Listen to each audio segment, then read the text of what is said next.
welcome to the Open Score. My name is Michelle, and I thought I would share with you how I learn and memorize my music, especially if I'm cramped on time, using Mozart's Piano Sonata No. 5. For those who don't know, on my Instagram, I'm doing my 1-minute challenge, where I'm going to sight read through all of the Mozart sonatas, and from each of the sonatas, I'm going to pick a 1-minute excerpt or longer to learn and memorize, hopefully in 1 minute. Hopefully not in 1 minute, in 1 hour. In 1 hour, hopefully. 1 minute's gonna be crazy. Hopefully in 1 hour. So my goal here is to get more confident with my memorization skills and also get a deeper understanding of Mozart's music.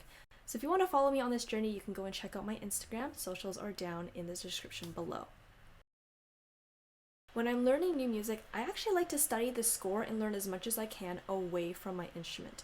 That way, when I actually go to the piano and learn the music, I have a game plan as to what I'm going to do, and I also get to learn it with clearer thoughts. I'll often listen to recordings if I'm not too familiar with this work, but I do know this Mozart sonata quite well, so I just had a quick sight read through it. As you can see, I like to write in my phrases, any key chord progressions such as cadential points, any key changes, and I especially like to plan out my fingering.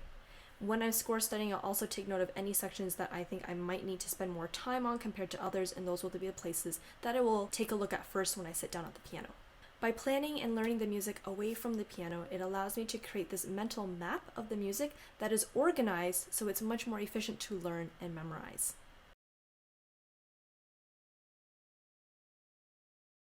You'll notice that I've also written in just some key notes. In my head, I know it sounds like that, but just visually, I've got my checkpoints. I know I start on G, and then it's A, and then B before it really starts to break out and head on to those trills.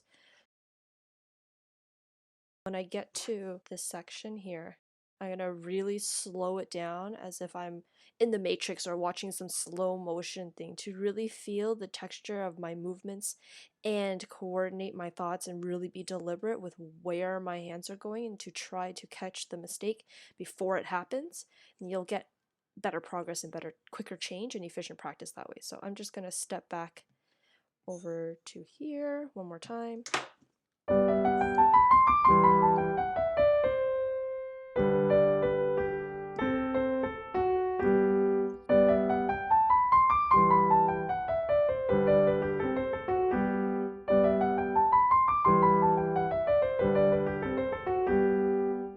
Okay, I feel okay. I'm going to start to slowly speed it up.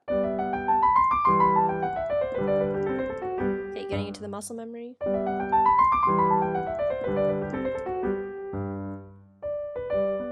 Testing it.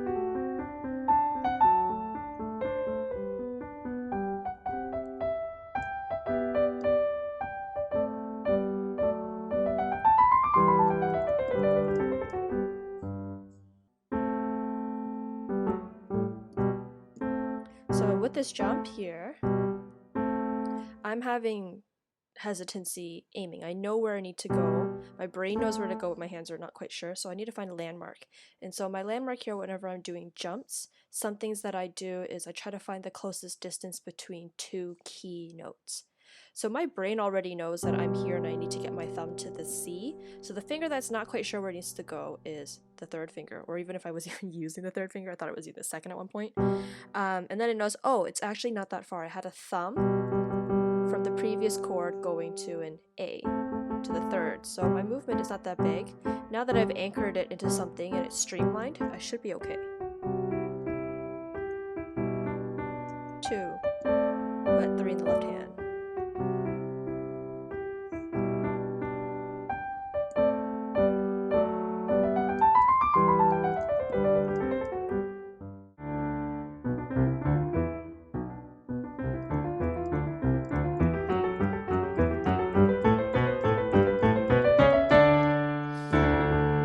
So I have this in my ear and I kind of have it in my fingers, but I don't feel like it's anchored. I feel like it's just kind of floating around, and I hope to God my ears and my muscle memory will work well.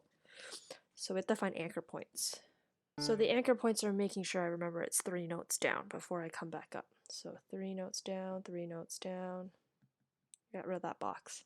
So B, E, C, G, E, B, G, D.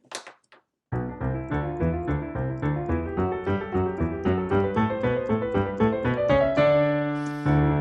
more time.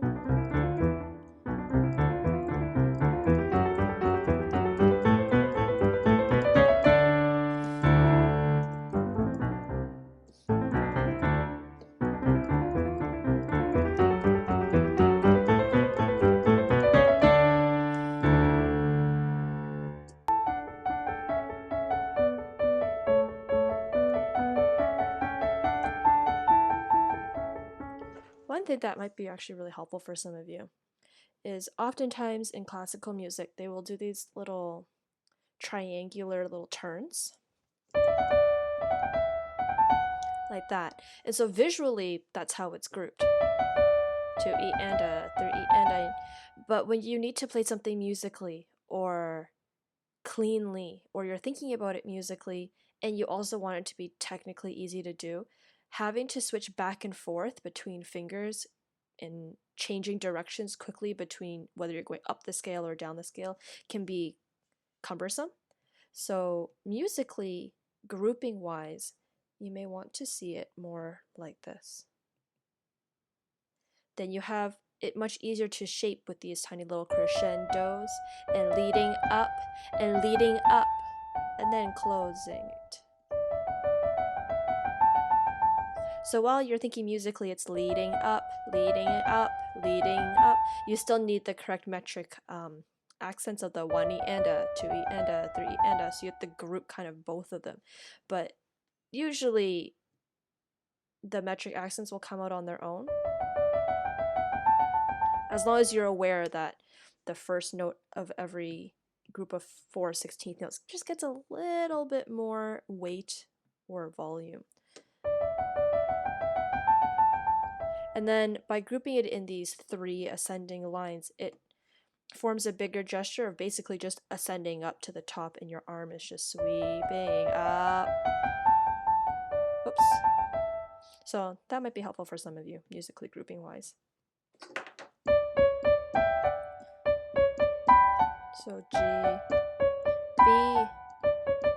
So if we just take the top notes that I need to aim for, you'll notice that it spells a G major chord. So now I've memorized the right hand because it's always going back to D, G, B, D. So then it changes. I know what these chord progressions are. It's just a 5/7. So I'm talking about this section here to here. I know it's a 5/7, so of D major, this little noodle. Then it's that 5/7 again to D, little noodle. 5/7 to E minor, just regular cadence stuff, scale down, cadential 6/4, 1. So when I'm playing this, I'm not actually thinking every single note and finger. I'm just relying on my ear that it goes ya da da da da da da da da da da da da da da da da da. I'm not the best singer, I'm sorry, that's why I play piano. But I know what it sounds like. I know what the configurations of these chords are. So I have it memorized again. It's just a matter of putting it into the hand.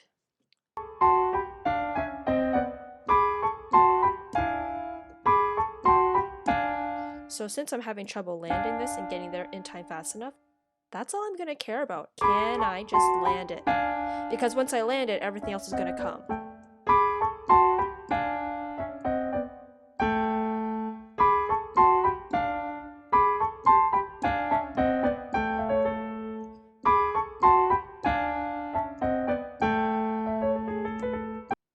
Okay, I'm going to run it through a few more times. Just kind of see if I can get it through smoothly, iron out a few of the kinks, and then I'll go get it recorded, and we'll see how that goes.